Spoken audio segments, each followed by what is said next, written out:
नाज़रीन, किस्मत अपने फ़ैसले जो है वो खुद करती है, उसे किसी की डिक्टेशन की ज़रूरत नहीं है और ना ही किसी किस्म की प्लानिंग की। नाज़रीन, मेरे हाथ में मौजूद जो किताब है उदास नस्लें, एक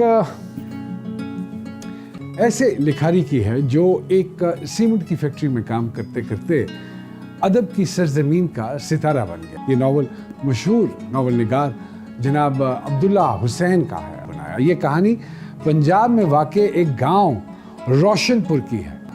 मिर्ज़ा बेग की वफ़ात के बाद नियाज़ बेग को गैर कानूनी असला बनाने के जुर्म में तकरीबन 12 साल की कैद हुई।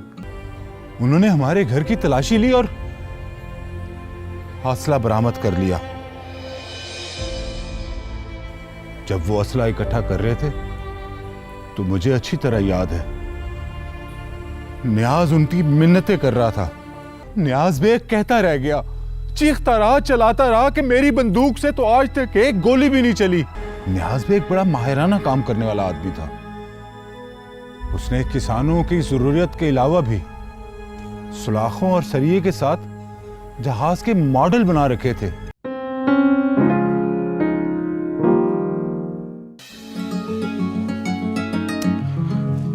अस्सलामु अलैकुम। किताब कहानी के एक और ख़ूबसूरत एपिसोड के साथ हम आपकी खिदमत में हाजिर हैं, एक और किताब कहानी के साथ। नाज़रीन, किस्मत अपने फ़ैसले जो है वो खुद करती है, उसे किसी की डिक्टेशन की ज़रूरत नहीं है और ना ही किसी किस्म की प्लानिंग की। आपने दस्तक देनी है और हाँ, दस्तक देने के मेयार पर पूरा उतरना होगा और ख़ुद आपके लिए रास्ता तलाश करेगी और फिर आप उसके पैरों के निशानों पर अपने पांव रखते जाइए, चलते जाइए। इंशाअल्लाह ताला आपको मंजिल मिल जाएगी। किसी भी मंजिल को पाने के लिए लगन और साबित कदमी लाजमी जुज़्व है। नाज़रीन, मेरे हाथ में मौजूद जो किताब है उदास नस्लें, एक ऐसे लिखारी की है जो एक सीमेंट की फैक्ट्री में काम करते करते अदब की सरजमीन का सितारा बन गया। 1963 में छपने वाली ये नावल उदास नस्लें 3 नस्लों को मुतासिर किया इसने। हर साल नया ऑडिशन छपता है और पहले से ज़्यादा तादाद में छपता है। नाज़रीन, किसी चीज़ की तलब से ही उसकी अहमियत का अंदाज़ा लगाया जा सकता है। ये नावल मशहूर नावल निगार जनाब अब्दुल्ला हुसैन का है और यूँ तो उनकी कई और नावल्स भी छपे और ख़ास तादाद में छपे, लेकिन जो शोहरत और इज़्ज़त उदास नस्लें को मिली वो किसी और नावल को नसीब नहीं। अब्दुल्ला हुसैन साहब को इस नावल की वजह से आदमजी अवार्ड से नवाजा गया और ये अब्दुल्ला हुसैन का पहला नावल है।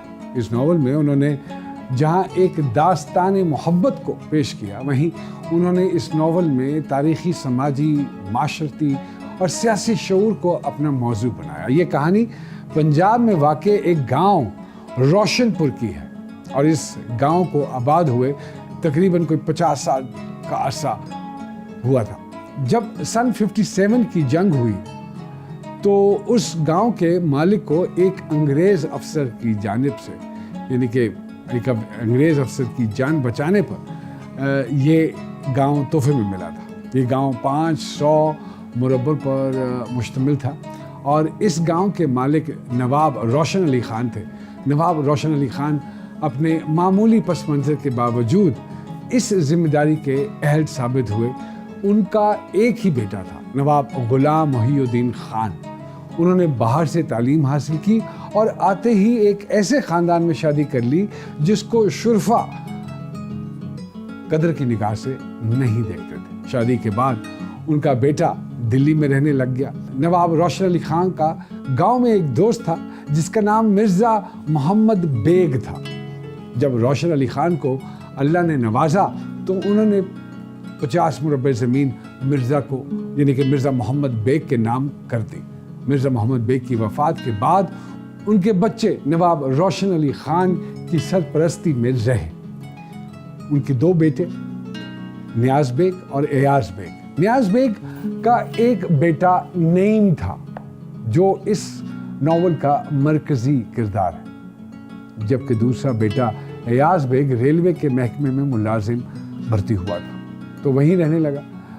मिर्ज़ा बेग की वफ़ात के बाद नियाज़ बेग को गैर कानूनी असला बनाने के जुर्म में तकरीबन 12 साल की कैद हुई और चंद एकड़ के अलावा बाकी सारी ज़मीनें जब्त कर ली गईं। अयाज बेग नईम को लेकर दिल्ली चला गया और वहीं उसकी परवरिश करने लगा। इसी दौरान नवाब रोशन खान की वफ़ात के बाद दिल्ली में उनके बेटे नवाब मोहिउद्दीन की ताजपोशी की तकरीब रखी गई, जिसमें शहर के तमाम मोअज़्ज़िज़ लोगों को मदऊ किया गया। इस तकरीब में नईम और उसके चचा अयाज बेग भी आए और वहाँ नईम की मुलाकात नवाब गुलाम मोहिउद्दीन की बेटी अज़रा से हुई, जो इस नावल में हमारा दूसरा मरकज़ी किरदार है। नईम और अज़रा एक दूसरे से मोहब्बत करने लगे और मोहब्बत के रिश्ते में जुड़ गए।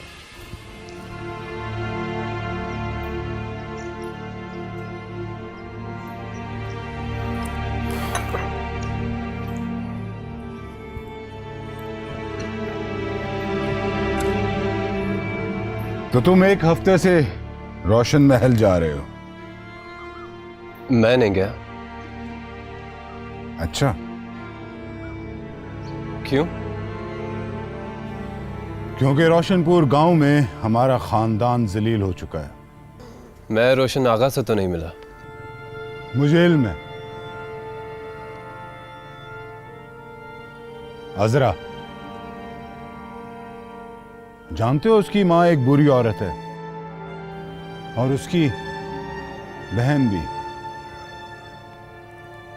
उनके तो बाप के बारे में भी किसी को इल्म नहीं है,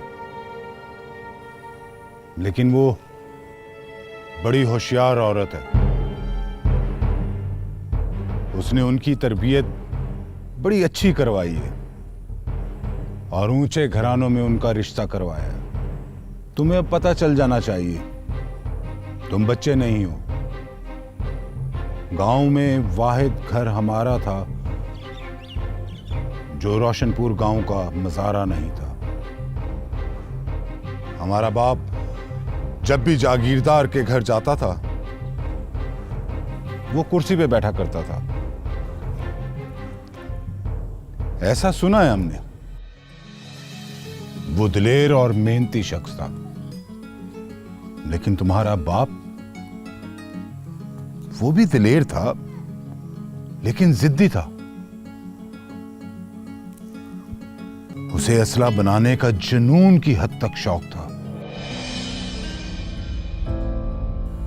वो अजीबो गरीब दिमाग का मालिक था। यह सच है कि वो जिस महारत से बनाता था, ऐसा तो वलायत वाले भी नहीं बनाते थे। और वो उन्हें बच्चों की तरह संभाल संभाल के रखता था।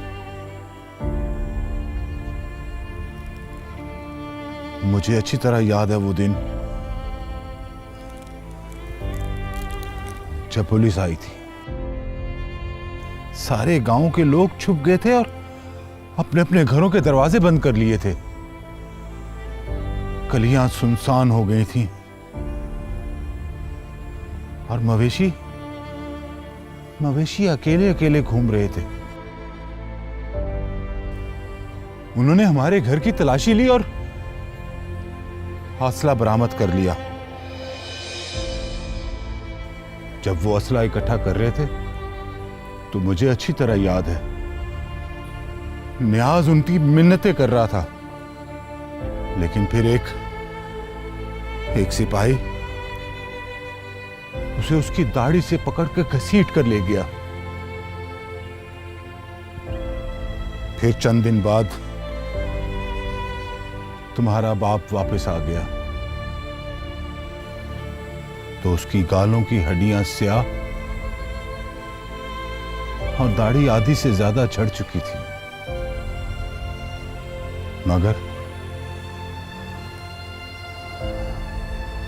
मगर उसके फन का गुरूर उससे कोई ना छीन सका। रोशन आगा ने दिल्ली लाकर उसे कहा, नियाज बेग, तुम पूरे गांव में तबाही लाओगे। मगर नियाज बेग भूसे वाले कमरे में अपना दरवाजा बंद करके अपने काम में मसरूफ रहा। उसके हाथ में हुनर था। उसने 10-10 गोलियों वाली ऐसी पिस्तौलें बनाई कि गांव वालों ने उससे पहले कभी नहीं देखी थी। फिर उसके बाद पूरी पलटून आई और उन्होंने सब कुछ अपने कब्जे में कर लिया। फूसी वाले कमरे को तो उन्होंने आग लगा दी और सारा सामान निकालकर बाहर मैदान में ढेर लगा दिया। और उस पर तुम्हारे बाप के, उसकी बीवियों के, मेरे नए और पुराने कपड़ों के ढेर लगाकर उस पर आग लगा दी। गोरे सार्जेंट ने पिस्तौल निकालकर आग पर फायर किया और चीख कर बोला, अगली बार तुम्हारी मां के सर मूंद कर इसी आग में चलाऊंगा। और फिर पिस्तौल लहराता हुआ हमारी दुकान की तरफ गया। गांव की सबसे बड़ी दुकान हमारी थी। न्याज बेग बड़ा माहिराना काम करने वाला आदमी था। उसने किसानों की जरूरत के अलावा भी सुलाखों और सरिये के साथ जहाज के मॉडल बना रखे थे। सार्जेंट ने दुकान के ताले पर गोली मारी और फिर ऑर्डर दिया कि सारा सामान बाजार में डाल दो। और फिर उस पर उन्होंने दुकान के सारे औजार, बैलों के हल, कुओं की चकली और जहाज के मॉडल सबका एक ढेर बनाया और आग लगा दी। यह के बाद दीगरे 3 फायर किए और फिर जानवरों की तरह चीख कर बोला, एक तुम्हारी बंदूकों के वास्ते है, दूसरा तुम्हारे गांव वालों के वास्ते है और तीसरा तुम्हारी बीवियों के वास्ते है जो बेवा हो जाएंगी अगर तुम बाज ना आए तो।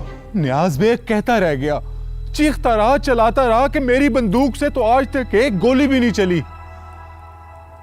ये सब तो नुमाइश की चीजें हैं, पर उन्होंने नहीं मानना था, वो नहीं माने।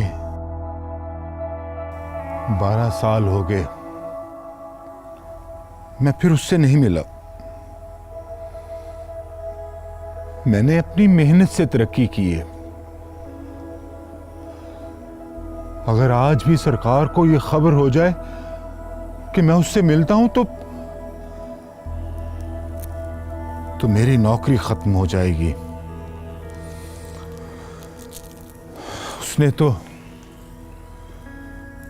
उसने तो खानदान तबाह कर दिया।